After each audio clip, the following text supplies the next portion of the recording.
L'oiseau de feu et la lune. Au-delà des montagnes argentées, dans un monde où les étoiles chantaient et les rivières scintillaient de mille feux, vivait un oiseau majestueux connu sous le nom de l'oiseau de feu. Ses plumes brillaient d'une lumière ardente, et sa présence illuminait le ciel nocturne. Dans ce même ciel, la lune, belle et mystérieuse, observait l'oiseau de feu avec une douce mélancolie. Car même si elle illuminait le ciel de sa lumière douce et argentée, elle enviait la liberté et la flamme vive de l'oiseau. Un soir, curieuse et solitaire, la lune descendit sur terre sous la forme d'une jeune femme aux cheveux d'argent. Elle souhaitait rencontrer cet oiseau de feu dont elle avait tant entendu parler. L'oiseau, attiré par cette étrangère à la beauté surnaturelle, se rapprocha d'elle. « Qui es-tu ? demanda-t-il, fasciné. « Je suis la lune, répondit-elle avec un doux sourire. Je suis descendue pour te rencontrer, toi, la légende du ciel nocturne. » L'oiseau de feu, touché par sa sincérité, invita la lune à le rejoindre dans son voyage à travers le monde. Ensemble, ils explorèrent des forêts émeraudes, traversèrent des déserts d'or et survolèrent des océans profonds et bleus. Au fil de leurs aventures, une amitié profonde se développa entre eux. Ils partageaient leurs rêves, leurs peurs et leurs espoirs. La lune apprit à l'oiseau les secrets de la nuit, les étoiles et les comètes, tandis que l'oiseau enseignait à la lune la chaleur de la vie et le bonheur de voler librement. Cependant, chaque nuit, la lune devait retourner dans le ciel, laissant l'oiseau de feu seul et mélancolique. Il réalisait qu'il était amoureux de la lune, mais leur amour semblait impossible. Un soir, ne pouvant plus supporter la séparation, l'oiseau de feu s'éleva haut dans le ciel et s'approcha de la lune. « Laisse-moi rester à tes côtés, implora-t-il. La lune, les larmes aux yeux, répondit, « Mon cher oiseau, notre amour est aussi éternel que le temps, mais nous ne pouvons pas être ensemble. Je suis lié au ciel nocturne, et toi à la terre. » L'oiseau de feu, déterminé à trouver un moyen, demanda l'aide des étoiles. Après de longues discussions, les étoiles consentirent à leur accorder une faveur. Chaque année, lors de la nuit la plus longue, la lune serait autorisée à descendre sur Terre sous forme humaine, et l'oiseau de feu serait transformé en homme. Pendant cette nuit, ils pourraient être ensemble, loin des contraintes du ciel et de la terre.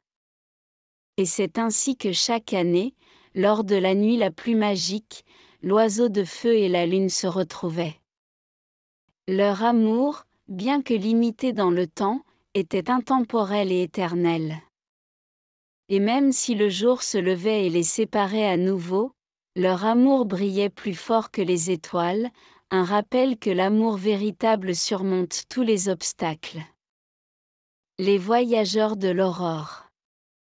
Dans un paysage sauvage où les montagnes s'élèvent fièrement vers le ciel, se trouve un village paisible appelé Valombre. Ce village est connu pour un phénomène particulier. Chaque matin, à l'aurore, des silhouettes apparaissent sur la crête des montagnes et descendent vers le village. Ces mystérieuses apparitions, nommées les voyageurs de l'aurore, disparaissent à l'instant où les premiers rayons du soleil touchent le sol. Ces voyageurs ne parlaient jamais. Ils marchaient silencieusement, leurs formes éthérées flottant légèrement au-dessus du sol.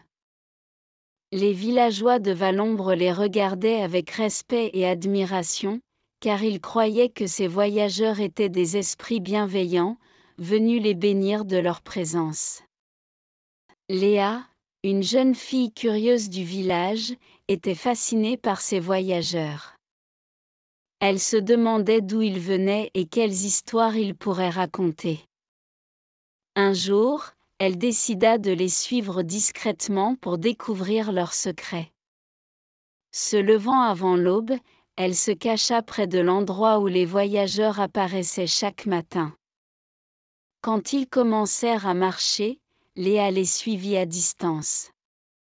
Elle les observa traverser des forêts, des rivières et des vallées, jusqu'à ce qu'ils atteignent une grotte cachée au cœur des montagnes.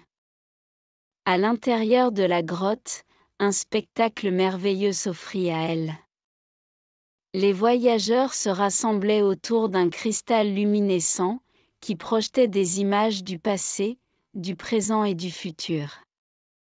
Léa comprit que ces voyageurs étaient en réalité des gardiens du temps, venus des époques les plus reculées pour observer et protéger l'histoire du monde. Émerveillée, Léa s'approcha du cristal et posa délicatement sa main dessus. Instantanément, elle fut enveloppée d'une lumière brillante et se retrouva dans un endroit inconnu. Elle réalisa qu'elle avait été transportée dans le passé, à une époque où Valombre n'était qu'un petit hameau.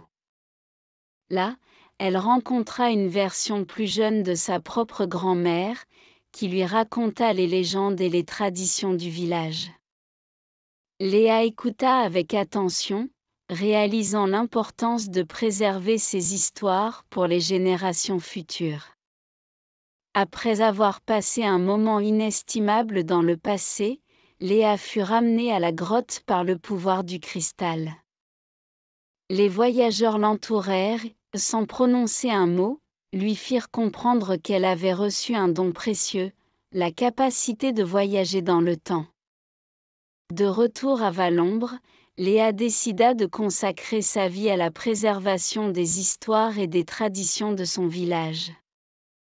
Elle devint la gardienne du temps, voyageant entre les époques pour s'assurer que les souvenirs précieux ne soient jamais oubliés.